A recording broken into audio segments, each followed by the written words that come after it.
हैं कि खुद कहते हैं, हमारे कहने से बहुत पहले खुद कहते हैं कि कांग्रेस की बेकार सरकार ने कोई काम नहीं किया तो हम किस मुंह से लोगों के पास वोट लेने जाएंगे। दोनों माँ बेटा जो हैं फिर से कांग्रेस की गोद में जाकर बैठ जाते हैं कि राहुल और प्रियंका एकदम बेकार हैं, मोदी जी के सामने इनकी कोई क्लास नहीं है, कोई औकात नहीं है। कहते सियापति हनुमान की जय, कोई होश ही नहीं है उनको। राजा बाबू है, ये सिर्फ एक कार्टून कैरेक्टर हो सकते हैं, ये देश के कोई नेता या प्रधानमंत्री नहीं हो सकते। इनके जो मंडी के प्रत्याशी हैं, एक दिन तो वो आते हैं और रोते हैं कि खुद कहते हैं, हमारे कहने से बहुत पहले खुद कहते हैं कि कांग्रेस की बेकार सरकार ने कोई काम नहीं किया तो हम किस मुंह से लोगों के पास वोट लेने जाएंगे। ये खुद प्रतिभा जी और उनके बेटे का बयान है ये, और रिकॉर्ड उन दोनों ने बोला हुआ है ये।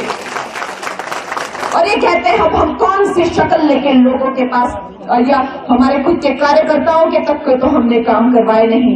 ऐसी निकम्मी और नकारी सरकार है। और फिर दोनों माँ बेटा जो हैं फिर से कांग्रेस की गोद में जाकर बैठ जाते हैं, फिर कहते हैं कि राहुल और प्रियंका एकदम बेकार हैं, मोदी जी के सामने इनकी कोई क्लास नहीं है, कोई औकात नहीं है। ये भी प्रतिभा जी ने खुद ही कहा हुआ है, हमारे कहने के बहुत पहले उन्होंने खुद कहा हुआ है। जब उनको कहा गया था कि आप क्या चुनाव लड़ेंगी कंगना के सामने, तो उन्होंने कहा था कि राहुल गांधी और प्रियंका गांधी दोनों ही बहुत ही ज्यादा जो है वो असक्षम हैं।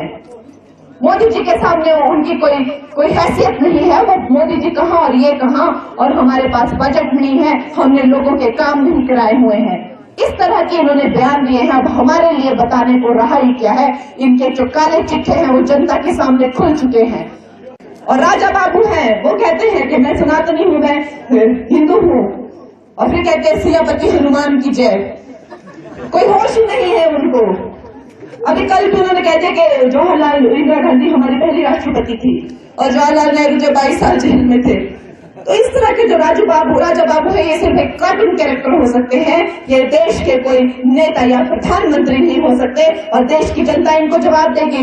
परिवारवाद की दिमक से यहाँ तक तो पहुंच गए हैं, लेकिन इसके आगे अब जनता जनार्दन है, जनता इन्हें इनका स्थान दिखाएगी। और दोस्तों, हमारे तपस्वी, हमारे त्यागी, हमारे योगी मोदी जी को हम 4 की 4 सीटें देंगे और 90% हम वोटिंग यहाँ पे करेंगे।